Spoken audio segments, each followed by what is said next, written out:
Hey there everybody, my name is Warwick and welcome to Warwick Reviews. Hope you're doing well. Today we're going to be checking out a really cool product from Corsair called the Makr 75, which is their first DIY keyboard. And what we're going to be doing here today is see what it's all about, do an unboxing of all the components that are available to you, put it all together and show you what software is available and what my thoughts are. But I do want to say a big shout out to Corsair for sending out the product. Really appreciate that. They sent me out a creator kit with some really cool features so I can check all that out. And also want to say a big shout out to you for checking out this video. Really appreciate that. If you like this, you may find other reviews to your liking on Elgato and Corsair, but also on TTRPGs, on video games and unboxings. I also stream on Twitch, which is twitch.tv/Warwick. And also you may find me on socials, wherever you may be. But like I said, we're going to check out the Makr 75 and see what it's all about. So let's begin. So here's the Corsair Makr 75 kit.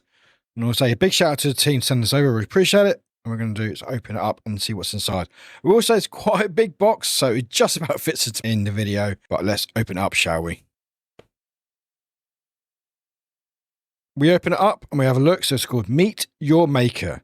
With Makr 75, we've embarked on a daring mission to bridge the gap between the intricate, complex world of DIY and bespoke keyboards and a world of pre-built, performance-focused gaming boards. So again, big shout out to them. Thank you much, guys. Appreciate it very much.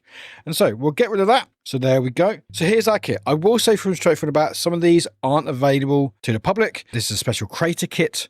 So some of the things here you may not see for the most part is, but I believe the case here is a special part of the kit. But everything else you see here is available as part of your DIY Makr 75. So the first bit we've got here is the PBT Double Shot Pro keys. So these are in the English UK. Silver Sun edition. So you can see there's a slight grey and a whiter sort of standard sort of colour grading keyboard that Corsair have. There are many other options available, which we'll show later on.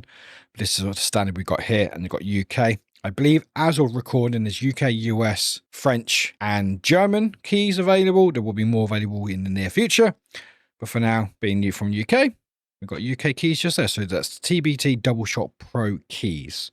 Next, we have Makr wireless module. So it does come wired as standard with the keys, but if you want wireless option, got wireless module just there. We have the drop keyboard cable. So from type A with USB to type C, USB-C just there. Next, we have some of the switches available. So there's 4 switches available, all offering different sort of types and feels and sounds. So we've got the MLX plasma switches. So you've got like a linear mechanical switches. We have the MLX pulse switches, which is a fronky mechanical switches, so a bit more of a fronk to it, whatever that means. We have MLX fusion switches, which is a tactile mechanical switches. And then we have MLX quantum, which is a speed mechanical switches. All 4 of these offer different options, and we will be going through each 4 later on in the video to get a feel of how things each feel and sound like. But these are the ones we've got here. Next, we have the Makr switch plate, which is part of the building. So just a switch plate, which sort of protects it, goes in between the keyboard itself and the keys and the switches. We have a really, really cool feature, but I think it's probably my favorite feature of the whole thing is this LCD module. So this goes where the keyboard normally has like a dial on the top right for most Corsair keyboards. This has the option of having a LCD in place of it. Allows you to have customizable icons. That's a really cool feature. So I like that very, very much. Then we have the Corsair keyboard bag here, which will open up now. Yeah, so there's a Corsair keyboard bag here and open it up. So if you want to, you can transport your keyboard in here and has sort of position, sort of protection for it if you want to. I will say this is only available as a part of the kit. It may be available in the future, but as of now, it's only part of this kit at the moment. But quite a nice kit. And last but no means least, because without this, you can't really do much else. This is the bare bones keyboard kit. So this is where all the fun comes from. So this is the Makr 75. And you can see it's from PC, Mac, Xbox, and PlayStation. And so this is the bare bones in silver. You can have different versions. And this is basically where we start making the keyboard. So that is the Makr 75 creator kit. And what we're going to do now is let's build a keyboard. So here's the first box to start where we go here and move from there. All right. So there we go. So we've got all the information here. And also some information. So default keyboard shortcuts, a little QR code for the manual. Right, so we've got this little card which you scan the QR code just there, and both are the same size. And you've got safety compliance information and warranty guide just there. Tools and extra gaskets. You can also have extra ones, so you've got tools as well. Basically got everything that you need in the box here. This is for the keycaps. So basically pick them up just like the main thing. The main piece is the keyboard itself. And there we are. So like I said, I've got an aluminium one and it's really, really nice. So you already got the dial in there, which you just got there. Corsair on the front just there. And you've already got basically the frame of it just there. And that's where the USB goes if you need it. And yeah, so nice little start to it, but we'll start building it. Right, so here's the keyboard. And we're going to start opening it up and basically building our keyboard. So the first thing we need to do is open the keyboard kit. So we've got to flip the kit upside down and remove the housing screws using the included hex wrench. So we've got this here, there. We'll get the wrench out. So there's the wrench just there. We also got some extra screws just here. Don't want to lose them, so put them to the side. Cool. So I'm going to open this up.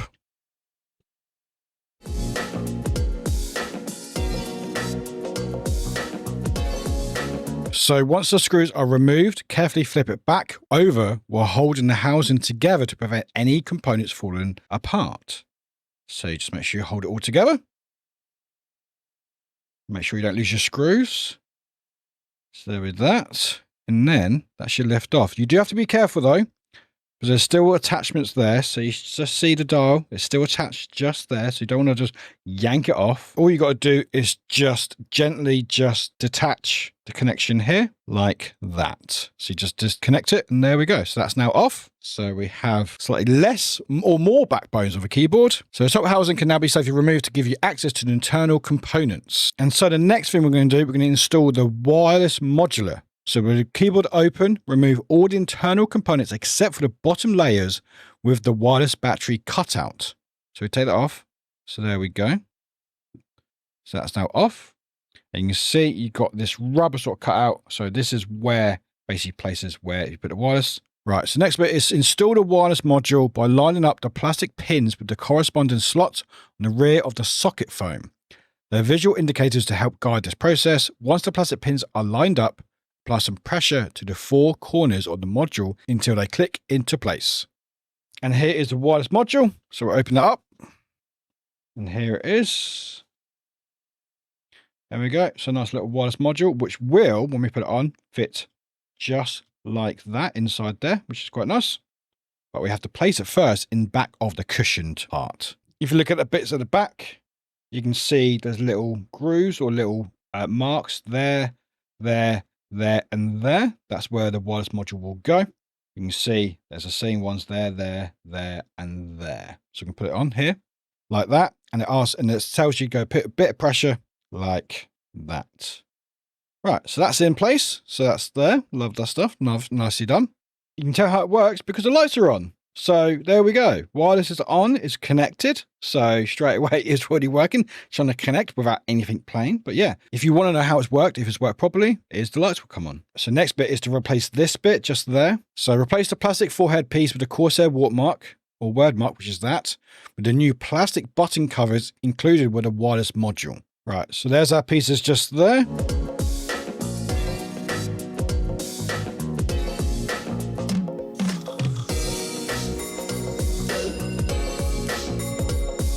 And there we go. So swapped over. Got a little indicators just there. Right, so we've got that one done. So that's that. So we've got all that in there so far. Next bit is to install the LCD module, which is this thing here. There we go. We're going to install that, put in the corner there. So the next bit we want to do is detach this here. Right, so then you take the dial off the front, just like that. And that comes out just like there. And keep it safe. And with this, you just fully remove it.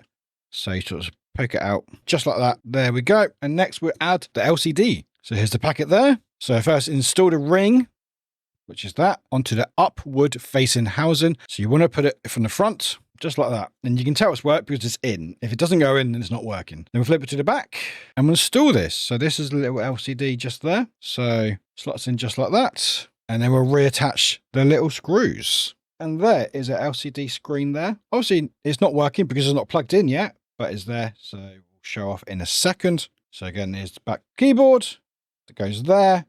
Want to make sure you attach that to that first, but obviously it won't work. And that's in place there. We'll put the screws back on.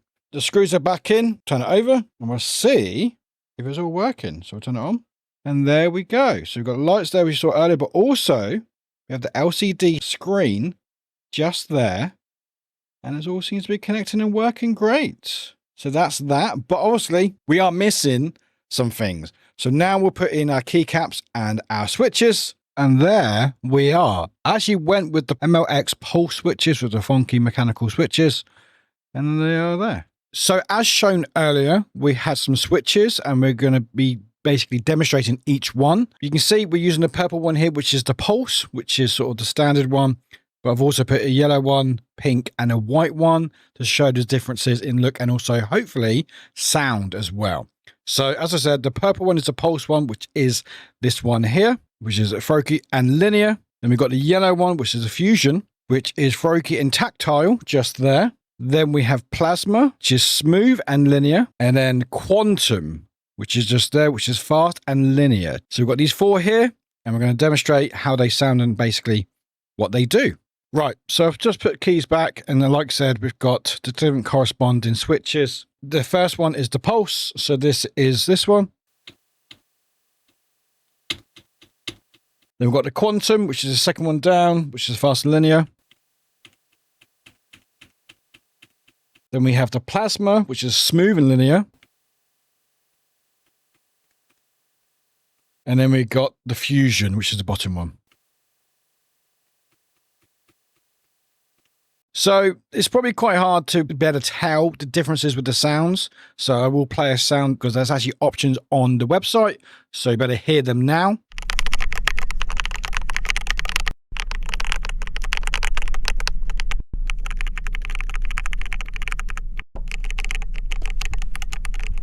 So hopefully, if you know your keyboards, you can tell a bit of a difference. If not, don't worry, I can't really tell. Although I will say it does feel like I feel slight differences in these keys, like the fusion here feel more like tactile, so it feels more tactile, where the plasma one feels a bit more sort of maybe more airy. But yeah, so there are different switches you can change. But like I said, on the website, it will basically play an audio how it sounds and stuff. So for keyboard, and if you know your stuff, then you probably better recognize exactly which one you like. But yeah, so there's that. Anyway, next is putting all the caps on the keyboard. So keycaps there, which is in UK, you can say it's a standard Corsair sort of brand, so yellow sort of main keys and a sort of grey and white keys just there. I'm going to chuck them in.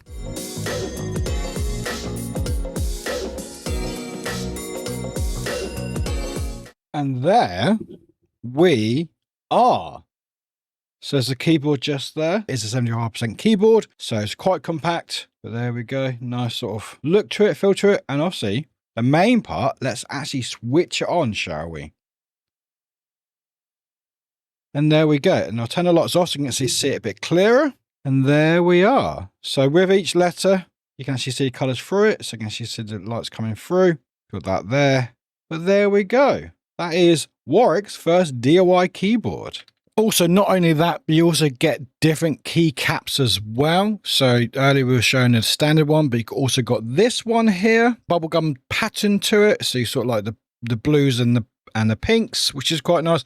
There's a lot of other options out there, but this is one of the other options that is available. You can find all sort of to your preference on the website. So the next bit is to see what else we can do with it.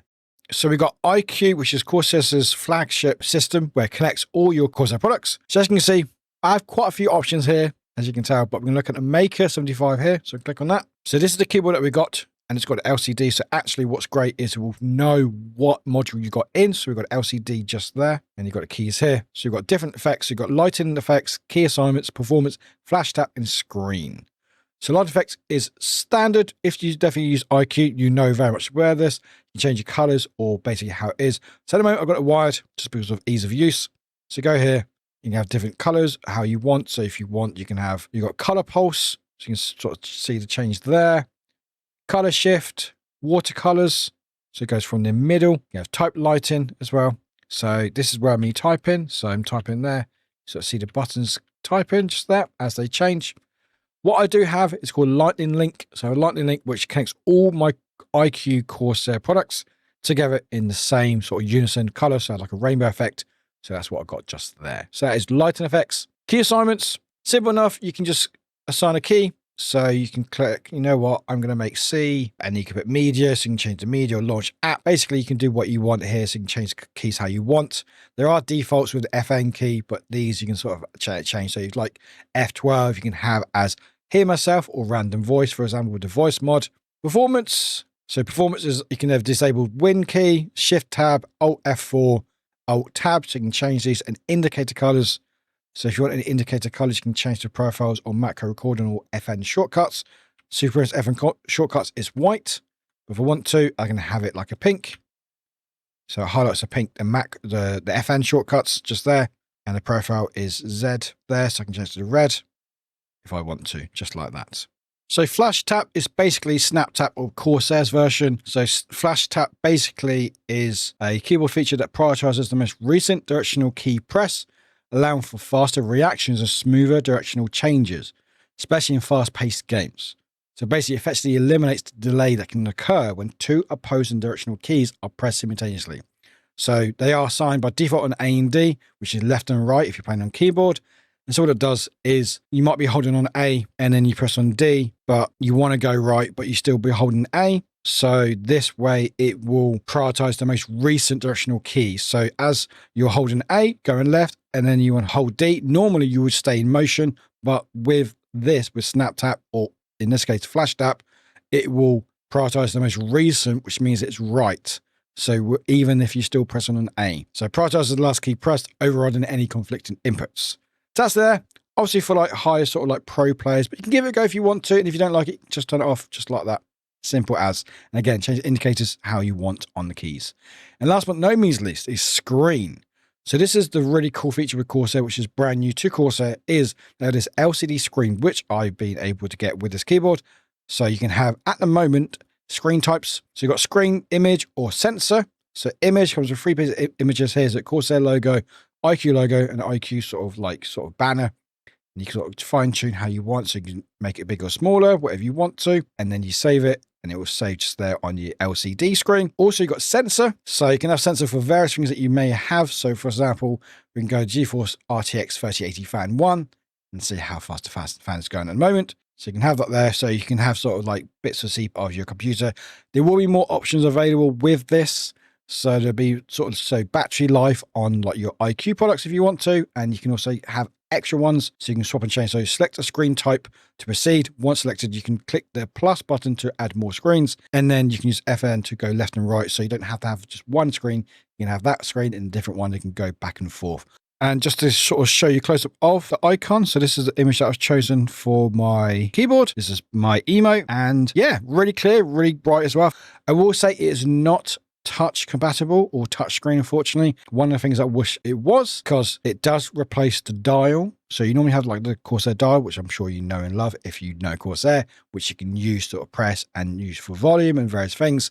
This does not have any touch compatibility. You are losing some features with that, so do keep that in mind. As you saw earlier, we installed the wireless module into the keyboard. Comes wired as standard, but you can get an option to have wireless. So I'm going to connect that now. So we've got the Slipstream wireless USB receiver. I'm going to pair it with the Makr 75. So press pair.